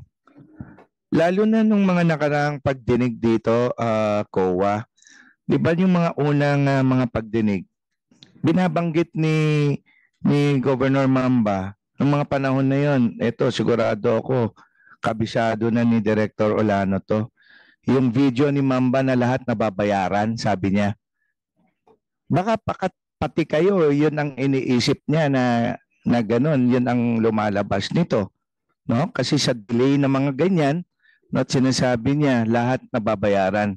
So sana naman, Mr. Chair, itong sa COA, banggitin ko lang, idagdag ko lang dun sa sinabi ni Chairman Akop, na ang isang deterrent na magkaroon ulit ng mga ganitong mga paglabag, 'di ba? Ang intention ko naman nung final ko ito, bukod sa bigyan ng hustisya yung paggamit ng pera ng probinsya ng Cagayan, ay yung hindi na uulitin pa itong mga ganitong pangyayari, hindi lamang sa probinsya ng Cagayan kundi sa buong Pilipinas, lalo na mag-e-eleksyon na naman.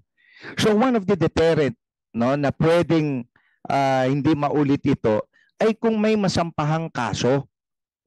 At yung pagsampa ng kaso, napaka-importante po sa COA yung report ninyo. Kasi kapag meron na yung report ninyo, kaya ako nga mismo na naghain po nitong investigasyong ito, di po ba sinasabi ko hanggat maaari, ito na sana ang panghuli as per commitment na galing sa inyo, COA. Kayo po yung nagsasabi ng lahat nito. Kaya sabi ko, nakiusap na nga ako kina Chairman, na kung hindi na natin makuha lahat dahil may cloak o nagtatago ang Land Bank, doon sa bank secrecy, di ba napag-usapan na natin from your report, doon na kami mag-move on para matapos na ito. team leader ng COA. Di ba ikaw na mismo, no? Galing sa bunganga niyo po ito, ma'am, na ikaw ay nagko-commit na isasubmit nyo ito, binilang nyo from the time na magre-respond ang PLGU. Kayo lahat nagsabi nito, no? Kaya kung hindi po natin gagawin ito at nakikita ng buong Pilipinas po ito, what will deter them again, no, to commit the same action sa susunod? Kasi katulad nito, naabutan na susunod na election, ma'am. Naabutan na, baka wala na mangyari dito, no? Bukod doon sa sinasabi natin na wala na rin mangyayari, kung sino man gagawa nito, matatapos din naman niya yung termino niya. Dahil isa na kayo, no? You are a part of it, a factor for the delay of the resolution of these cases.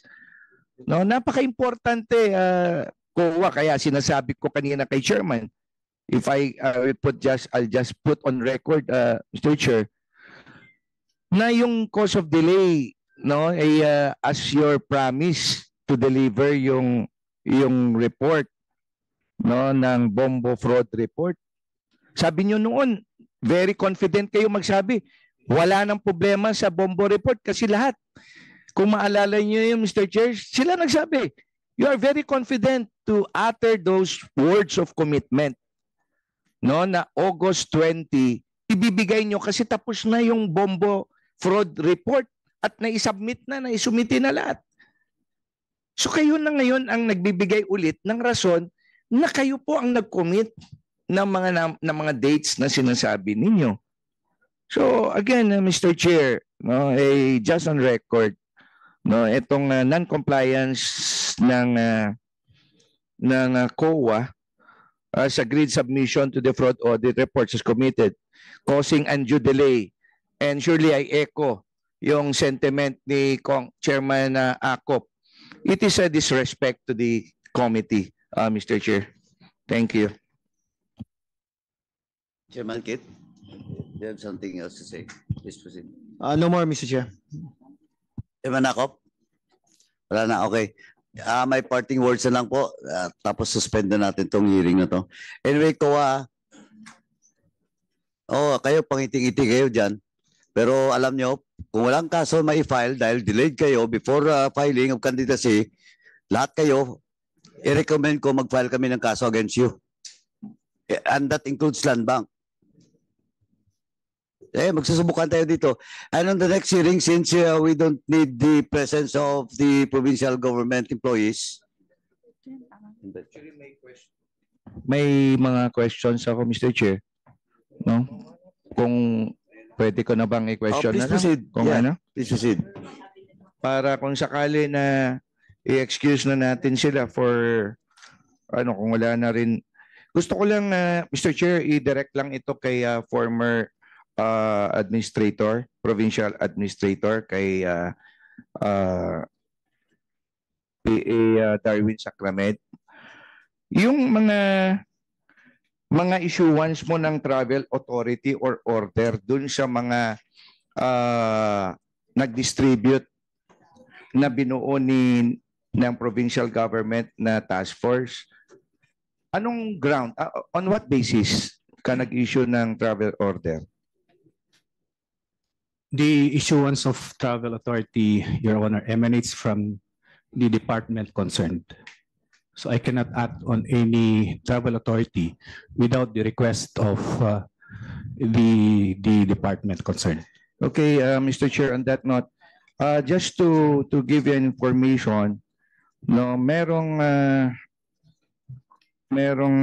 approved, no, na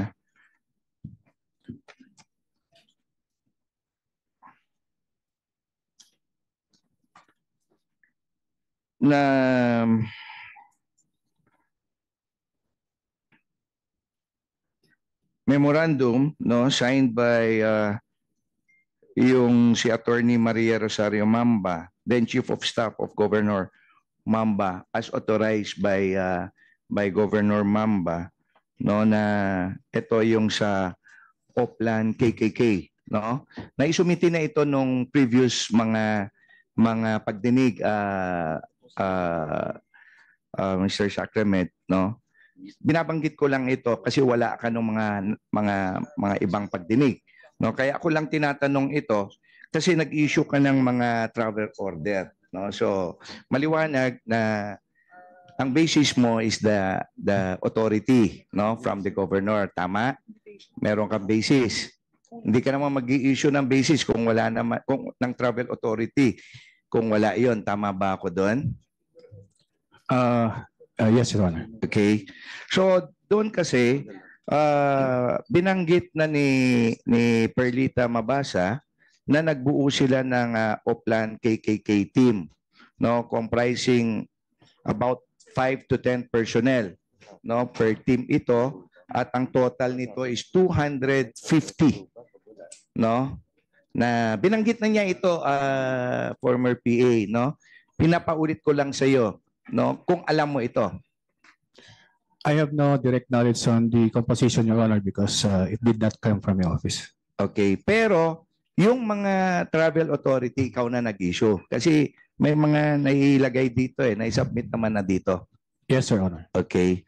So dun sa naisubmit kasi, total about 250 ito, kung hindi mo alam. Yun yung naibigay mo, no? Naisubmit kako sana, no? Naisubmit dito. So ito,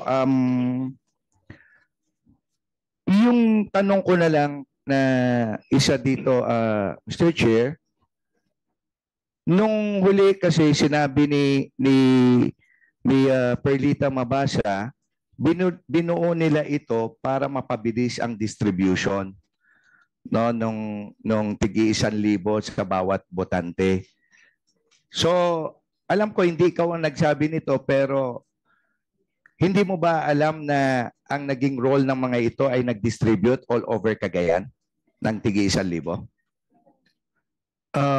I cannot recall anymore, Your Honor, because if that's 250 documents and I'm no longer with the provincial government, I would suggest maybe to verify it before I can answer it.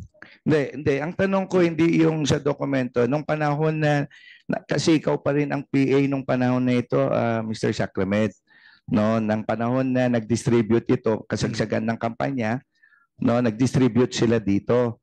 No, lalo na, siyempre may umabot pa sa Sanchez Mira kung saan. Siguro naman hindi mo may kakaila yan na meron, di ba? Tama ba ako doon? Yes, Your Honor. Okay. So ang gusto ko lang malaman ngayon, kung wala yung 250 na yan na tao, kaya ba nilang distribute lahat ito sa very short time, within 10 days? It is the responsibility of the organized task force, Your Honor. So if they planned it, I cannot answer that directly. Hindi. Tinatanong ko lang. Hindi ko naman inaano na may direct knowledge ko ano. Tinatanong ko lang kung wala lang yung 250, kaya nilang i-distribute yung ganong gargantuan amount, no, for the distribution. I believe no, Your Honor. Come again? I don't think, Your Honor. Yes. So very crucial yung 250, di ba, na nabuong task force. Tama ba ako doon? I would assume, Your Honor. Yeah, thank you.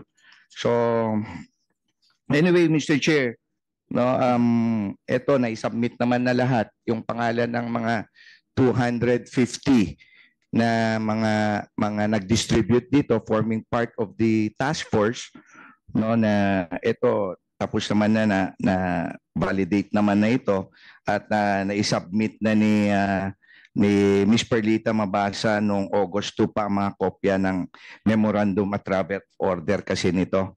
So inaano ko lang at pinapakonfirm ko lang kay former PA ito para next time kahit hindi na siguro kayo kung i-move naman na hindi na kayo mag-attend next time. So at least naitanong ko dito, Mr. Chair. And lastly, di ba pagka may empleyado kang ibibigyan mo ng travel order outside ng Capitol grounds, di ba may justification usually yon kung anong gagawin? Yes, Your Honor. Pagka inutusan mo mag-distribute ng 1,000 per botante sa Santa Praxedes, meron ba silang allowance o sumesweldo pa rin ba sila dahil kahit outside ng trabaho nila supposedly? I think if there's no employer-employee relationship, you cannot avail of the per diems, Your Honor. The travel of authority is purposely to authorize the travel, and they can use the vehicles and other logistical requirements. And number two, for them to be given at least allowance or per diem, Your Honor. Okay. Kasi, Mr. Chair, yung 250 PA, kako na lang, for brevity lang. Yung 250 kasi is employed by the provincial government as, eto pag-submit. So, ako ay naniniwala dahil sa sinubmit nga ng mga data, no, na empleyado sila ng Kapitolyo, no, in whatever capacity. Yun yung binabanggit mo na kanina. Pero tanong lang, different departments kasi ito, no, katulad nun, merong from jail, no, provincial jail, no, nandito yata si Mr. Rugay, no, at kung yung mga tao niya i-assign mo sa ibang lugar na wala naman jail doon, pwede ba yun kung sakali? I will be basing the approval of the Third Appeal Authority based on the documents presented, Your Honor. Hindi, yes. Tanong ko lang, kung sa tingin mo, katulad sample lang, yung empleyado ng jail, dadali mo sa ibang area, no, na wala namang provincial jail doon. Posible ba yun? It should be related to their mandate, Your Honor. Taga-related. So kung hindi naman related, katulad nun, pagbibigay ng ayuda, no? Unless otherwise they're member of the task force, Your Honor, and I cannot personally I cannot personally answer as to the validity because if there's a memorandum of memo ordering them to become member of the task force, I don't know if they will be on duty to that task force or will they still be working as jail guards, Your Honor. Okay. So anyway, Mr. Chair, on that note lang, no, at least na-validate ko lang kay Mr. Sacrament yung sa task force, no? Ito naman, Mr. Darwin, submitted naman na to, kaya ako lang inuulit sa'yo para at least, Yes, kasi ikaw ang PA nung panahon na yan Opo. no? Okay, sa tingin ko, Mr. Chair, yun lang ang kasi wala naman na tayong, na-cover naman na natin lahat to. Yeah. Lastly lang, Mr. Sacrament. Yes, sir. Nung panahon na nag-distribute din sila sa Sanchez, nagkataon kandidato din ang mother mo noon, di ba? Yes, Your Honor. Tama, Yeah. So, pati asawa. Yeah. Tama ba? Yes, Your Honor. Okay. Yun lang, Mr. Chair. So, thank you very much, Thank you, sir. Mr. Darwin Sacrament. Thank you, Rep. Lara. Before I give the floor to Chairman Akop, Rep. Lara, okay ka na ba na in the next hearing we'll excuse na the employees of the province of Cagayan? Ang sa akin, at this point, Mr. Chair, okay lang. Ang ko is during the appreciation of all what's happening here, kung meron lalabas, tsaka na lang natin siguro sila balikan. Okay. So, lang, tentative lang, no? Yeah. Okay. Okay lang. Gusto ko na rin matapos, Mr. Chair, sana kung tumupad lang sana ang COA sa usapan, no? Kasi hindi na namin iaano yung land bank dito, sa totoo lang, as far as I'm concerned, no? Kasi nag-usap na tayo, nag-agree tayo on the basis of your reports. No, kasi kung hindi na natin makukuha dito, no? May naman na tayo, antayin namin sana ang report. At yung commitment kasi napaka-frustrating lang sa part namin dito, no, COA. That yung mga promises and commitments nyo para only empty commitments, no? Yun lang ang namin dito. No, kasi napaka-importante nitong natin. So anyway, Mr. Chair, yun lang po. Maraming salamat. Before I give the floor to Chairman Akop, Land Bank, last hearing, you committed to submit to this committee the MOA, Memorandum of Agreement between the PGC and the Land Bank. Nandito ba? Nandyan ba? And the document, you also committed to submit to this committee the document with regards to the lateral transfer of the two employees of Land Bank. Nasubmit nyo na ba? Land Bank. You are required to submit it and you have commitment to this committee. Sir, I'm sorry. As mentioned a while ago, I'm already a retired employee of Land Bank, so I do no longer have access to the records. Oh, Wala po kasi yung... Porto. Porto. Mr. Chair, yung mga documents po na regarding po sa lateral transfer, Mr. Chair, gusto lang po namin i-clarify na yung nangyari po ay hindi po, kung correct me if I'm wrong po, ang lateral transfer po, carry po namin yung position dun sa lilipatan namin. Ang nangyari po, Mr. Chair, ay nag-apply po kami on our own individual capacity sa vacant position po, Mr. Oo Chair. nga, gano'n naman talaga. Pero ang tanong, before your entry to DOF, nag-resign ba kayo?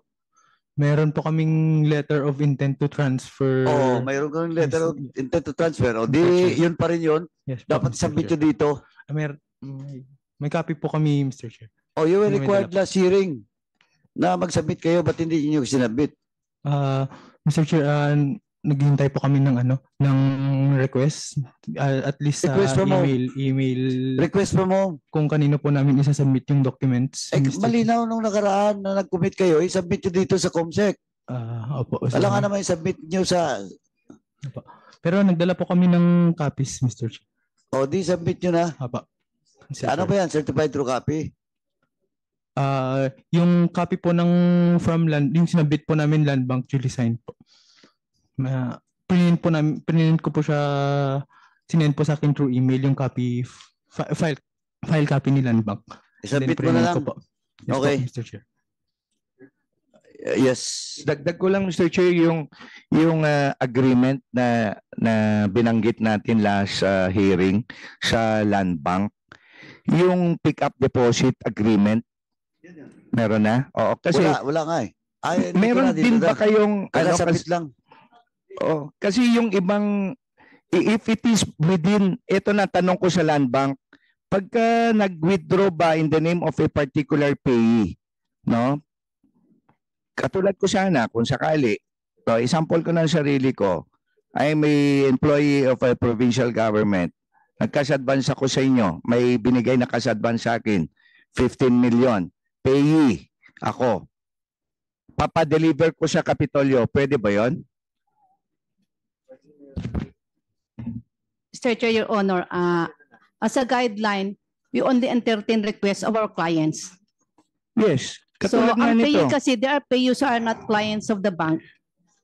So, kung let's say yung clients lang namin ang pwedeng makapag-request sa amin ng mga ganun kung may MOA. So, narinig mo naman siguro yung mga previous deliberations natin na may mga deliveries kayo, 'di ba, sa provincial government na common, may yung iba nga pinabubulaanan nyo na wala. Sabi ni Mr. Arugay noon, pumirma siya, hindi daw siya pumirma pero may encashment siya. 'Di ba? So wala siyang ine-encash personally sa bangko pero may encashment. So on that particular na lang na transaction, no? Na sinasabi niyong dinala sa Capitol, no, yung pera. Pwede mo bang i-deliver yung encashment ni Mr. Arugay na wala siyang bank deposit pick-up deposit agreement sa inyo? Pwede ba 'yon? Sir, just a clarification the transactions, all checks regarding those of questions were negotiated at other brands. Ako kasi it was just mentioned in my branch. So ito yung So ibang bangko yon. Yes, sir. It's at Capital Branch. Iyan, tawagin na lang yung ibang ano. Hindi, ganito na lang, yes. So, yung ano na lang, very clear-cut answer lang. So kung ang payee, ang issuing depositor is PLGU Cagayan. Okay, ang signatory, kamo, is the governor and the provincial treasurer. Issue the payee to for a cash advance to one of the employees. Ang dapat, pag dineliver mo sa capital yan, dapat dun sa payee. Tama? Kasi yun na yung payee eh. Tama ba ako doon, manager? Per my experience, Hindi. Tama ba ako doon? Kasi hindi naman ang payee, kasi kung ang mag-cash advance, yung governor, pangalan ng governor yan. Tama, mali? Tama. Kasi galing din ako bago manager. Huwag mo din ako, sana sagutin mo lang ako ng ano dito. No? I'm not here to castigate you, okay? Gusto ko lang na iliwanag lang ito. Okay? Yes, Kasi Your ang Honor. pagkakaalam ko, when it comes to payee, may particular name yan.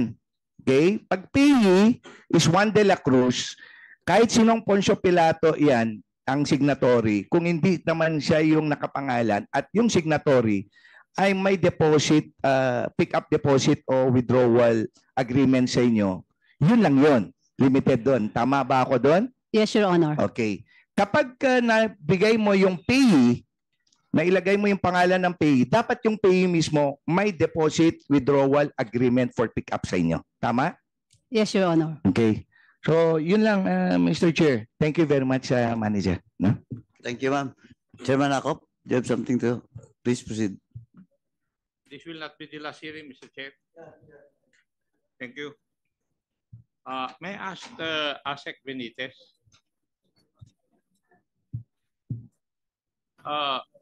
In the context of law, sino po ba talaga ang depositor?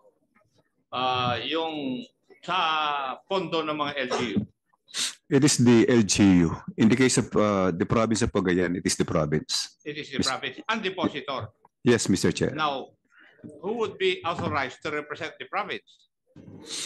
Well, the general rule states that the provincial or the local chief executive, in the case of the province, it is the provincial governor.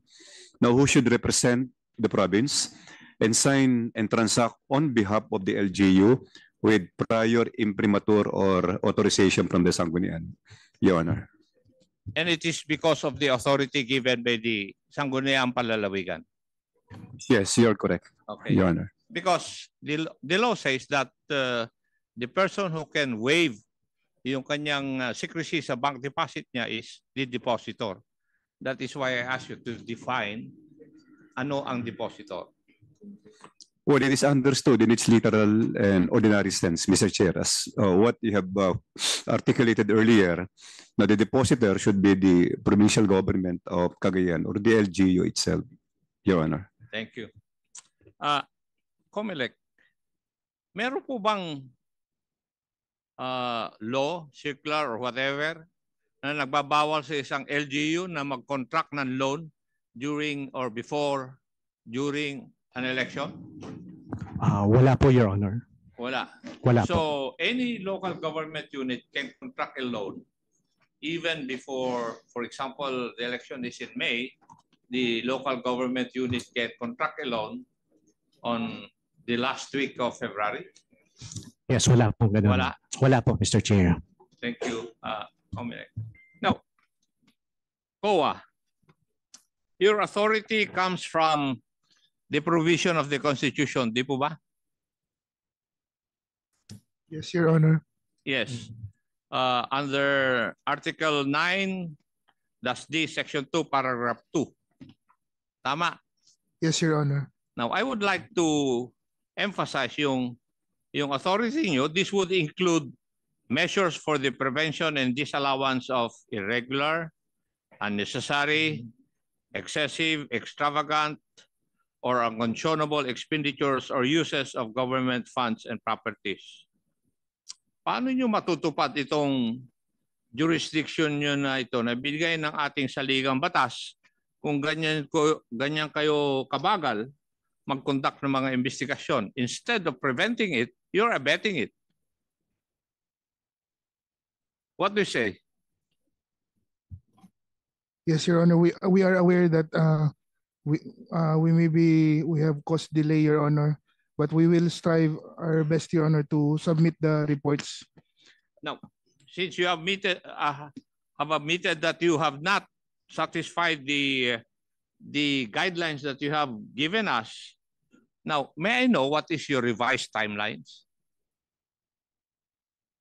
Right now, Your Honor, as to the Bombo audit, Your Honor, we are already waiting for the approval of the fraud audit report.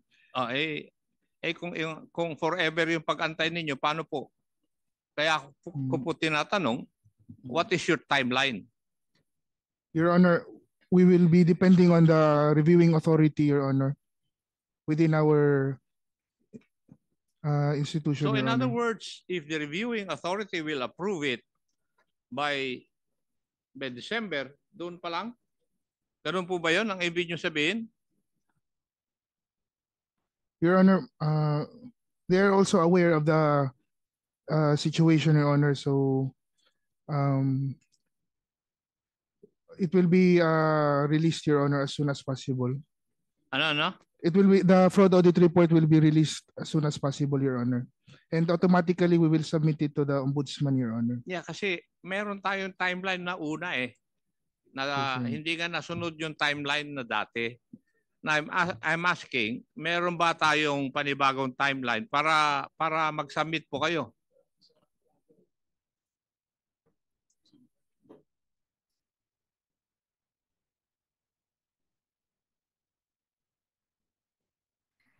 Your Honor, may I speak? After the SAT will submit the report to our higher officials, we will wait until such time they will approve our report. So with that question, we cannot give you the revised timeline. The most that we can do is to urge our officials to sign our report. I approve because we'll be the one to sign it.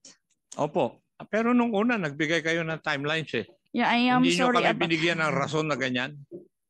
Di po ba?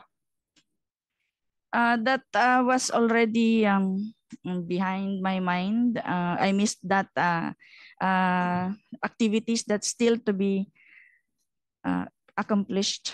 May I know kung sino po yung reviewing authority ng inyong mga report? Sino?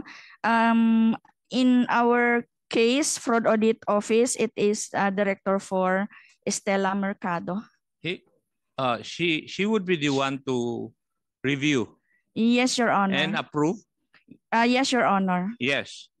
Mr. Chairman, Mr. Chair, may I move that we invite the head of the fraud audit unit of COA in the next hearing so that she will be the one to explain why there is such delay in the submission of the reports.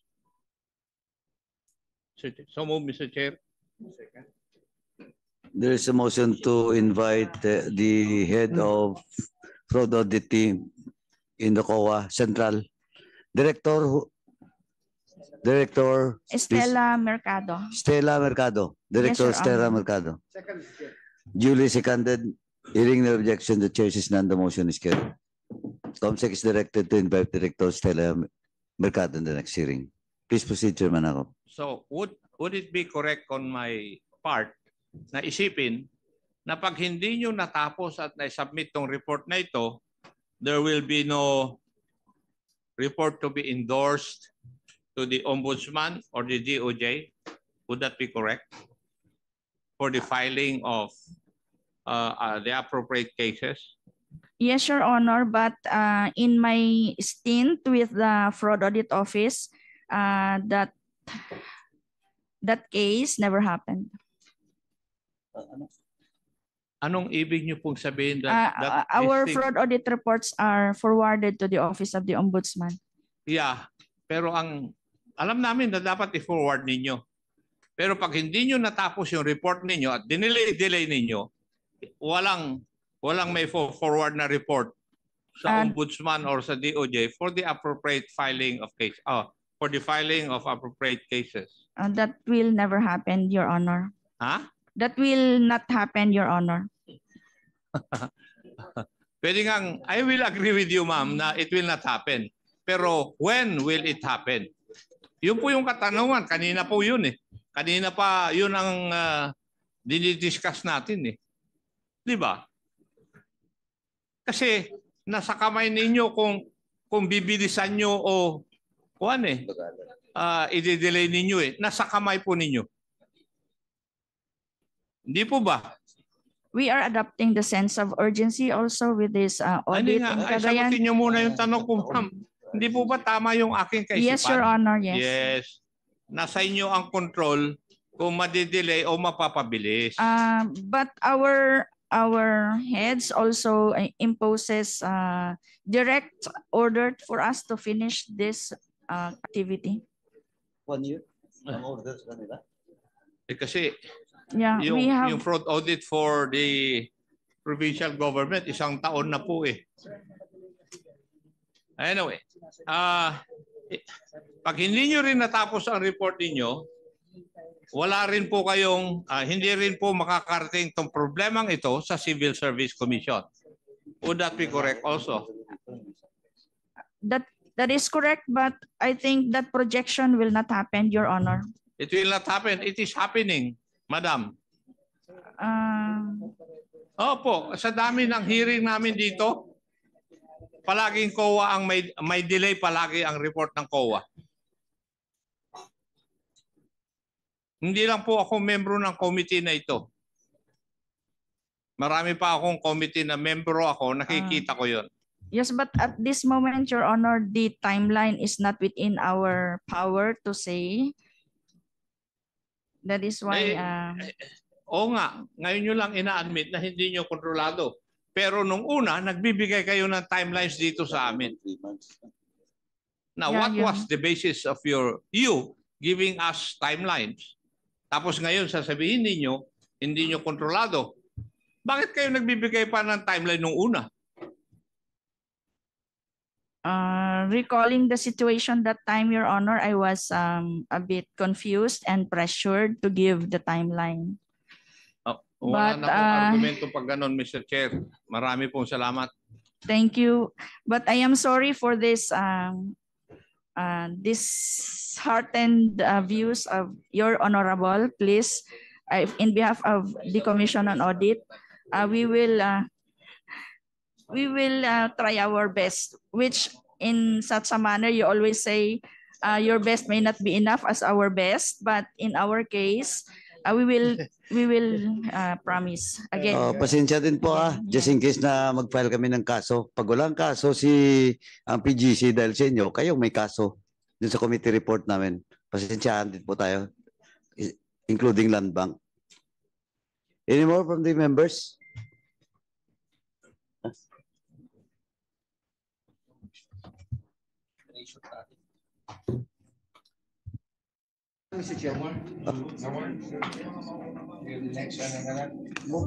Move for the suspension of this committee hearing, Mr. Chair.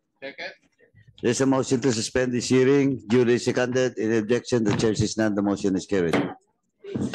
Hearing suspended.